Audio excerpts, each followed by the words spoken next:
Next है GIF based domain, यानी कि greatest integer function. Greatest integer function के बारे में हम ऑलरेडी जब फंक्शन पढ़ाया था, मैंने स्टार्ट किया था, तब उस टाइम पे ग्रेटेड इंटीजर फंक्शन की प्रॉपर्टीज और उसके बिहेवियर के बारे में बात की थी हमने, ठीक है। उससे बेस्ड डोमेन हमें कैलकुलेट करना है, ठीक है। इसमें जो प्रॉपर्टीज ज़्यादातर काम में आती हैं वो प्रॉपर्टीज कौन कौन सी होती हैं कि एक प्रॉपर्टी तो ये है कि x प्लस आई, यानी कि अगर वो इंटीजर प्लस में है तो ग्रेटेड इंटीजर अलग हो जाता है और i अलग हो जाता है। और दूसरी प्रॉपर्टी जो हमने पढ़ी थी वो क्या थी, ग्रेटेड इंटीजर ऑफ x की जो वैल्यू है वो less than equal to x होती है और ग्रेटर देन x माइनस 1 होती है, ठीक है। इन दो प्रॉपर्टी का ही यूज लेके हमें यहाँ पे चलना है, ठीक है। देखो y is equal to sine inverse of greatest integer x, तो सबसे पहला मुझे क्या दिखाई दे रहा है, साइन इनवर्स दिखाई दे रहा है। और साइन इनवर्स का डोमेन क्या होता है, माइनस से लेकर 1 के बीच में, यानी कि अगर मैं इसके सॉल्यूशन के बारे में लिखूंगा तो ग्रेटेड इंटीजर ऑफ x जो है वो लाइज बिटवीन -1 to 1, ऐसा दिखाई देगा हमको, ठीक है। अब सिर्फ अगर हम इन चीजों को समझेंगे तो भी हम आंसर फाइंड कर सकते हैं। देखो कैसे, कि अगर मैं चाहता हूं कि ग्रेटेड इंटीजर की वैल्यू -1 से लेकर 1 के बीच में रहे। अब देखो -1 कब होगा, सबसे पहले -1 कब होता है, -1 पे ही होता है, ठीक है। इसके अलावा -1 कब तक हो सकता है, जब तक उसकी वैल्यू क्या रहे, -1 पे आके -1 हो जाएगा। लेकिन अगर -1 से ग्रेटर मतलब स्मॉलर वैल्यू लेके जाता हूँ, यानी कि -1.1 अगर मैं वैल्यू लेता हूँ तो क्या वैल्यू बन जाएगी उसकी, -2 बन जाएगी।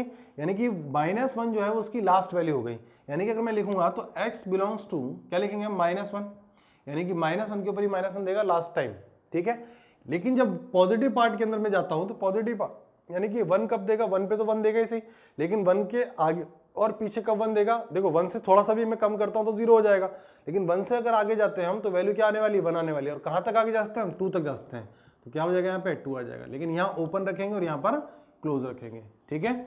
जो लास्ट पॉइंट है वहां क्लोज लगता है और जो फाइनल पॉइंट जो आएगा हमारे पास उसको हम ओपन इंटरवल में डिनोट करेंगे, ठीक है। ऐसा ही x -1 ग्रेटेड इंटीजर, ये वैल्यू क्या है, -1 से 1 के बीच में लाई कर रही है, ठीक है। अब थोड़ी देर के लिए मैं ऐसा ले लेता हूं कि ग्रेटेड इंटीजर ऑफ x, यानी कि मैंने लिया y से, अब इसको मार्क कर दिया, ठीक है। y ले ली मैंने वैल्यू, ये वैल्यू क्या दे रहा है, -1 से 1 के बीच में दे रहा है। तो ये हम समझ चुके हैं कि -1 से लेकर 1 तक की वैल्यू कब देगा, -1 से लेकर 2 तक देगा। लेकिन अभी वैल्यू किसकी रहेगी, y की रहेगी। तो y belongs to -1 to 2, open और ये क्लोज, ठीक है। लेकिन हमें y फाइंड करना था, हमें y नहीं फाइंड करना, हमें क्या फाइंड करना था, x फाइंड करना था। x -1 belongs to -1 to 2, open close, और x बिलोंग्स टू कितना हो जाएगा, 1 इधर लेके जाएंगे हम तो 0 to 3।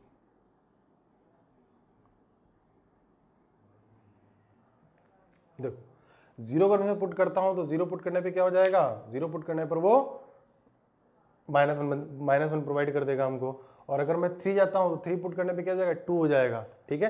लेकिन यहाँ 2 बनेगा, लेकिन 2 नहीं पहुंचेगा ना, क्योंकि 3 से कम वैल्यू लेनी है। हम 3 से कम वैल्यू अगर मैं लेता हूँ तो 2 पॉइंट समथिंग लेता हूँ, तो 2 पॉइंट समथिंग वैल्यू अगर मैं यहाँ पुट करूंगा तो वैल्यू क्या आएगी, 2.1 -1 और 2 पॉइंट -1, अच्छा देखो 2 पॉइंट अगर मैं 9 पुट करता हूँ इसमें तो 2.9 -1 कितना हो जाएगा, 1.9, और 1.9 का ग्रेटेड इंटीजर कितना होता है, 1 ही होता है, ठीक है ना।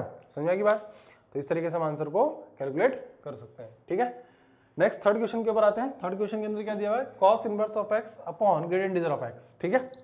देखो अब इसमें दो फंक्शन हमारे काम में आ रहे हैं, तो क्या काम आ रहा है, कॉस इनवर्स भी काम आ रहा है और ग्रेटेड इंटीजर काम में आ रहा है। तो कॉस इनवर्स ऑफ x का डोमेन फाइंड करूंगा पहले तो मैं, तो कॉस इनवर्स x का डोमेन के लिए मेरे पास क्या आएगा, x बिलोंग्स टू -1 to 1, ठीक है। ये कॉस इनवर्स का डोमेन हो गया। फिर ग्रेटेड इंटीजर ऑफ x के डोमेन के बारे में बात करता हूं तो ग्रेटेड इंटीजर का डोमेन क्या होता है, r होता है, ठीक है। लेकिन क्योंकि ये अपॉन में आया है तो अपॉन वाली कंडीशन, रैशनल एक्सप्रेशन वाली कंडीशन यहाँ अप्लाई होगी, और उसके according greatest integer of x should not be equals to 0, यानी कि ये जो वैल्यू है वो 0 नहीं होनी चाहिए, ठीक है। तो यहाँ x बिलोंग्स टू -1 to 1 आ गया, ये 0 नहीं होना चाहिए। अब ये 0 कब होता है, 0 होता है 0 से 1 के बीच में, यानी कि अगर मैं यहाँ से डोमेन लिखूंगा तो क्या लिखूंगा, r -0 to 1, ऐसा लिखूंगा ना, कि भाई जहां पर वो 0 हो रहा है वो पार्ट मैंने एक्सक्लूड कर दिया, तो 0 से 1 के बीच की वैल्यूज के लिए वो 0 हो जाएगा, वो पार्ट मैंने इसमें से माइनस कर दिया, ठीक है। अब देखो हमारे पास अगर मैं सॉल्यूशन लिखता हूं इसका, तो देखो 0 मार्क किया मैंने, यहाँ पे 1 मार्क किया और ये -1 लिखा हुआ है। तो फर्स्ट डोमेन के अकॉर्डिंग मैं लिखूंगा तो -1 to 1 मुझे दिखाई दे रहा है फर्स्ट फंक्शन के डोमेन के लिए। लेकिन सेकंड फंक्शन के डोमेन के अंदर हम बात करते हैं तो 0 से 1 वाला पार्ट नहीं होगा, यानी कि अगर मैं इसको मार्क करता हूं तो कुछ ऐसा दिखाई देगा मुझे, ग्रेटर देन 1 ओपन इंटरवल और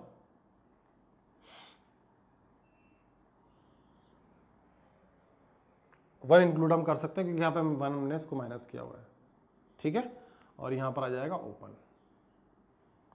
अब इन दोनों का जो कॉमन पार्ट होगा वही हमारा क्या होगा, फाइनल आंसर होगा। तो देखो केवल 0 से लेकर 1 तक का पार्ट मैंने माइनस किया है, लेकिन 1 इंक्लूड मैं कर सकता हूँ, तो क्या हो जाएगा, देखो x बिलोंग्स टू जो कॉमन पार्ट हमारे पास में आ रहा है, तो कॉमन पार्ट क्या दिखाई दे रहा है हमको, ये एक कॉमन पार्ट हुआ और एक ये पॉइंट कॉमन हुआ दोनों का, क्योंकि 1 जो है वो इसके पास भी है और 1 इसके पास भी है, ठीक है। तो 1 कॉमन दोनों का हो गया, तो -1 से लेकर 0, -1 इंक्लूड करेंगे और 0 एक्सक्लूड करेंगे। देखो 0 इसमें माइनस कर दिया है हमने, तो 0 एक्सक्लूड होगा और यूनियन 1, यानी कि मैं -1 से लेकर 0 तक की वैल्यूज और साथ में 1 भी इसमें पुट कर सकता हूं, जिससे फंक्शन क्या हो जाएगा, सेटिस्फाई हो जाएगा। पुट करके चाहो तो देख सकते हो, क्रॉस चेक कर सकते हो, ठीक है। नेक्स्ट क्वेश्चन पे आते हैं। नेक्स्ट क्वेश्चन में क्या लिखा हुआ है, देखो y is equals to 1/√x minus greatest integer of x, ठीक है। तो y की जो वैल्यू है 1/√x minus greatest integer of x, तो क्या दिखाई दे रहा है हमको, 1 के अंदर एक फंक्शन दिया हुआ है रूट के अंदर, तो उसका मीनिंग क्या होगा, टाइप 1 के अकॉर्डिंग ग्रेटर देन 0 होगा, ग्रेटर देन 0। तो अब मुझे ये समझना है कि x, देखो ऐसा ही क्वेश्चन हमने मॉड के अंदर भी किया था, ठीक है ना, कि वहां लिया था हमने x minus mod of x greater than 0, ठीक है। अब देखो इस चीज को अगर हम समझें तो हमें याद आता है कि एक फंक्शन हमने पढ़ा था जिसमें लिखा था कि फ्रैक्शन पार्ट फंक्शन होता ही है, और फ्रैक्शन पार्ट फंक्शन को, इसको मैंने फ्रैक्शन पार्ट में लिखा, फ्रैक्शन पार्ट ग्रेटर देन 0। अब fraction part function greater than 0 कब होता है, each and every value of x excluding integer, यानी कि r माइनस, क्योंकि मुझे क्या चाहिए, 0 नहीं चाहिए, 0 हो जाएगा तो फंक्शन अनडिफाइन हो जाएगा, ठीक है। तो 0 नहीं चाहिए, 0 कहाँ होगा, ये इंटीजर पे 0 हो जाएगा। तो किसी भी रियल वैल्यू को हम यहाँ पुट कर सकते हैं, लेकिन उसमें इंटीजर पुट नहीं कर सकते, क्योंकि इंटीजर पुट करने पे क्या हो जाएगा, 0 हो जाएगा, ठीक है। इसी टाइप से नेक्स्ट क्वेश्चन देखो, greater to x minus x is greater than 1। अब इसे माइनस में अगर कॉमन लेता हूं तो माइनस कॉमन लेने पे ही बन जाएगा x minus greater integer of x greater than 0, ठीक है। माइनस मल्टीप्लाई, या फिर ऐसा लिखेंगे इसको, तो fraction part of x greater than 0। तो क्या किसी फ्रैक्शन पार्ट की वैल्यू नेगेटिव हो सकती है, नहीं हो सकती, क्योंकि फ्रैक्शन पार्ट ये जो है पार्ट पॉजिटिव रहेगा, ये पार्ट पॉजिटिव है, लेकिन ये इसको मिलके क्या बना देगा, नेगेटिव बना देगा, क्योंकि इसकी रेंज जो हमने लिखी थी, फ्रैक्शन पार्ट ऑफ x की जो रेंज थी वो क्या लिखी हमने, 0 से लेकर 1 के बीच में लाई करती है, 0 इंक्लूड होता है लेकिन 1 इंक्लूड नहीं होता है। तो यानी कि अगर मैं इसका नेगेटिव कर दूंगा, माइनस मल्टीप्लाई कर दूंगा, क्या हो जाएगा, -1 से लेकर 0 तक लाई करेगा, लेकिन मुझे रूट के अंदर नेगेटिव तो चाहिए ही नहीं, पॉजिटिव चीज जैसे यहाँ कहा जा रहा है, तो ये पॉजिटिव कभी होगा ही नहीं, नेगेटिव ऑलवेज रहने वाला है। तो इसलिए हम क्या लिखेंगे, x बिलोंग्स टू 5। दोनों अच्छे क्वेश्चन हैं, ठीक है, ओरल टाइप क्वेश्चन है, इसलिए आपके 1 मार्क के MCQ के लिए पूछे जाने वाले क्वेश्चन है बोर्ड के अंदर, ठीक है। बस आपको समझ में आना चाहिए कि फ्रैक्शन पार्ट बन रहा है, फ्रैक्शन पार्ट पॉजिटिव बन रहा है, तो ठीक है, डिफाइन हो जाएगा। और डिफाइन कहां पर होगा, जब ये इंटीजर, अगर ये रूट के अंदर, यानी कि सिर्फ ये होता under root of x minus greater integer of x, सिर्फ ये होता, 1/, में नहीं होता, तो मुझे ये इंटीजर लिखने की जरूरत नहीं, माइनस करने की जरूरत नहीं पड़ती। क्यों, क्योंकि तब तो इक्वल टू 0 आ जाता, और इक्वल टू 0 यानी क्या होता, 0 से लेकर 1 तक की वैल्यू यानी कि ऑलवेज पॉजिटिव वैल्यूज है, तो यहाँ पर हमें ये i माइनस नहीं करना पड़ता, ठीक है। i माइनस इसलिए किया है क्योंकि ये 1/, में था, ठीक है। लेकिन सेकंड क्वेश्चन में क्या हुआ, इसके बाहर नेगेटिव साइन आ गया, और बाहर नेगेटिव साइन आने से, क्योंकि ग्रेटर फ्रैक्शन पार्ट की जो वैल्यू होती है, यानी कि जो रेंज होती है वो 0 से 1 यानी कि ऑलवेज पॉजिटिव होती है। ऑलवेज पॉजिटिव में जब माइनस मल्टीप्लाई किया तो क्या बन गया, नेगेटिव पोर्शन बन गया, और ये नेगेटिव अगर बन गया तो ये पॉजिटिव कभी होगा नहीं, जैसा हमसे मांगा गया है, ठीक है। तो इसलिए हमने लिखा x बिलोंग्स टू 5, यानी कि एम्प्टी सेट, यानी no real values of x, ठीक है, समझा की बात। नेक्स्ट क्वेश्चन पे आते हैं, log of mod of x upon x और ग्रेट इंटीजर ऑफ x, ठीक है। नेक्स्ट क्वेश्चन में देखोगे तो कुछ दिखाई देगा तुमको। एक तो चीज क्या दिखाई दे रही है, लॉग के अंदर जो फंक्शन लिखा हुआ है वो एक स्पेशल फंक्शन है। स्पेशल फंक्शन कौन सा है, सिग्नम फंक्शन, याद आया, सिग्नम फंक्शन, ठीक है ना। तो पहली चीज तो हम ये लिखते हैं कि mod of x upon x should be greater than 0। दूसरी चीज क्या लिखेंगे, great integer of x greater than 0, and third thing जो हम लिखेंगे, great integer of x should not be equal to 1। ये 3 कंडीशंस हमारे पास पे आने वाली है, बोलो, ये 3 कंडीशंस आएंगी ना, ठीक है। अब mod of x upon x greater than 0 रहे, ऐसा तभी पॉसिबल है जब x खुद ग्रेटर देन 0 रहे। हमने सिग्नम फंक्शन को 3 पार्ट में ब्रेक किया था। 3 पार्ट में कैसे ब्रेक किया था हमने? x ग्रेटर देन 0 लिया था, x इक्वल टू 0 लिया था और x लेस देन 0 लिया था। ठीक है, x ग्रेटर देन 0 के लिए वैल्यू क्या आई थी? ऑलवेज 1 आई थी। x लेस देन 0 के लिए वैल्यू क्या आई थी? -1 आई थी। और x इक्वल टू 0 के लिए वैल्यू क्या आई थी? 0 आई थी। लेकिन मुझे चाहिए क्या? पॉजिटिव चाहिए, क्योंकि लॉग के अंदर नेगेटिव वैल्यू डिफाइन नहीं होगी, 0 भी डिफाइन नहीं होगा। तो पॉजिटिव तभी हो सकता था जब वो पॉजिटिव रहे, यानी कि x belongs to greater than 0, यानी कि x बिलोंग्स टू क्या हो जाएगा? r positive, first condition.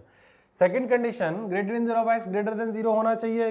Greater than 0 of x greater than 0 होगा, यानी कि आउटपुट ग्रेटर देन 0 रहेगा। ग्रेटर देन 0 यानी देखो 0 नहीं बोला है, यानी कि 0 तो नहीं होना चाहिए, ग्रेटर देन 0 होना चाहिए अकॉर्डिंग टू कंडीशन। क्योंकि ग्रेटर देन 0 मैंने क्यों लिया है? क्योंकि इसका बेस बना हुआ है। ठीक है, तो ग्रेटर देन 0 देखो ग्रेटर इंटीजर क्या वैल्यू देगा? 0 1 2 इंटीजर वैल्यू देगा। अब ग्रेटर देन 0 देगा, इसका मतलब क्या हो गया? 1 हो गया, यानी कि ये जो है ग्रेटर इंटीजर फंक्शन जो है वो ग्रेटर देन और इक्वल टू 1, यानी कि 1 से वैल्यू को स्टार्ट कर सकता है। ठीक है, तो 1 2 3 4 इस तरीके से। तो वैल्यू 1 कब देगा? फर्स्ट टाइम वैल्यू देता है 1 के ऊपर, और कब तक देता रहेगा वैल्यू? ग्रेटर देन 1 इन्फिनिटी तक। ठीक है, तो x बिलोंग्स टू क्या आ गया हमारे पास यहाँ से? 1 से लेकर इन्फिनिटी तक की वैल्यूज। ठीक है, अब इसमें कहा गया है कि वैल्यू 1 नहीं होनी चाहिए। अब वैल्यू 1 नहीं होनी चाहिए, तो यानी कि अगर मैं इन दोनों कंडीशन को इंक्लूड कर दूं, क्योंकि ये कह रहा है ग्रेटर देन 0 जैसे ही कहा तो मैं कहां पहुंच गया? ग्रेटर देन 1 पे पहुंच गया। अब ये कह रहा है भाई 1 तो नहीं चाहिए मुझे, और 1 कब होता है? 1 से लेकर 2 के बीच में 1 हो जाता है। ठीक है, तो यहां से आएगा x should not be belongs to 1 to 2, 1 to 2 यानी कि 1 पे क्लोज और 2 के ऊपर ओपन। ठीक है, अब इन तीनों का जब मैं कॉमन लेने जाऊंगा, देखो 1 बाय 1 कॉमन लेना है हमें। r पॉजिटिव यानी कि 0 से लेकर इन्फिनिटी का और 1 से लेकर इन्फिनिटी का कॉमन जब मैं लिखूंगा तो क्या लिखूंगा? 1 से इन्फिनिटी लिखूंगा। ठीक है, फिर उसके बाद 1 से लेकर 2 भी मुझे एक्सक्लूड करना है इसके अंदर से, तो मैं 1 से लेकर 2 तक की क्वांटिटीज को एक्सक्लूड कर दूंगा। तो 2 से लेकर कॉमन पार्ट जो बनेगा वो क्या हो जाएगा? 2 से लेकर इन्फिनिटी 2 इंक्लूड हो जाएगा। समझ में आ गई बात कि नहीं आई? ठीक है, ऐसे भी चेक कर सकते हैं। देखो 2 पुट करता हूं जब मैं फंक्शन के अंदर, तो 2/2 कितना हो जाएगा? 1 हो जाएगा, फंक्शन डिफाइन हो जाएगा और ये भी डिफाइन हो रहा है। लेकिन अगर मैं 1 और 1 से लेस देन पुट करने की कोशिश करता हूं, देखो 1 पुट करता हूं तो 1 पुट करने पे ये तो डिफाइन हो गया, लेकिन जैसे ही मैंने यहाँ 1 पुट किया तो बेस क्या हो गया? इसका 1 हो गया, और बेस 1 हो जाने की वजह से फंक्शन अनडिफाइन हो जाएगा, क्योंकि लॉग का जो बेस है 1 पॉसिबल नहीं है। अगर 1 से ग्रेटर पुट करता हूँ, सपोज 1.2 पुट मैंने पुट किया, तो 1.2 पुट करने पे ये तो डिफाइन हो गया, लेकिन 1.2 पुट करने पे अगेन क्या बन जाएगा? 1 बन जाएगा। इसीलिए हम 2 से पहले यानी कि 1 से लेकर 2 की वैल्यूज को पुट नहीं कर पा रहे थे। ठीक है, समझ आएगी बात? लास्ट क्वेश्चन देखो इसमें, y is equals to under root of 4 greater integer of x minus 3 minus greater integer of x square. तो रूट के अंदर क्वांटिटी है, तो सीधा सीधा मुझे दिखाई दे रहा है कि 4 GIF of x minus 3 minus GI of x square is greater than equals to 0, type number 1 के अकॉर्डिंग। ठीक है, अब ग्रेटेड इंटीजर काम आएगा यहाँ पे हमारे लिए, तो मैंने ग्रेटेस्ट इंटीजर को क्या लिया? y लिया, तो 4y minus 3 minus Y square. ठीक है, लीडिंग कोएफिशिएंट नेगेटिव हो रहा है, तो y square minus 4y plus 3 less than equal to 0 हो जाएगा। फैक्टराइज करते हैं तो y minus 3 y minus 1 less than equal to 0। 2 point हमारे पास में 1 3 प्लस माइनस और प्लस। ठीक है, 1 से लेकर 3 के बीच का सॉल्यूशन हमसे पूछा जा रहा है, क्योंकि इक्वल टू साइन है तो 1 और 3 भी हम इंक्लूड कर देंगे। तो y लाइज बिटवीन 1 to 3, तो y लाइज बिटवीन यानी कि greatest integer of x lies between 1 to 3। अब ग्रेटेड इंटीजर 1 से लेकर 3, तो ग्रेटेड इंटीजर 1 वैल्यू कब देगा? फर्स्ट टाइम 1 देता है, और 1 के बाद 1.1 1.2 1.3 सबके ऊपर 1 देता रहेगा, तो लीस्ट वैल्यू ऑफ x क्या हो जाएगी? 1 हो जाएगी। कब? किस चीज के लिए? 1 के लिए, तो x बिलोंग्स टू 1 क्लोज। ठीक है, 3 कब देगा? 3 पर देगा, 3.1 पे भी 3, 3.2 पे भी 3, 3.4 पे 3, कहाँ तक? 3.9999 तक, यानी कि उसको हम डिनोट करते हैं 4 ओपन से। तो x बिलोंग्स टू 1 से लेकर 4 तक के लिए ये फंक्शन जो है वो हमारा डिफाइन रहेगा। समझ में आएगी बात? ये हो गया 6 टाइप का GIF बेस्ड क्वेश्चंस का।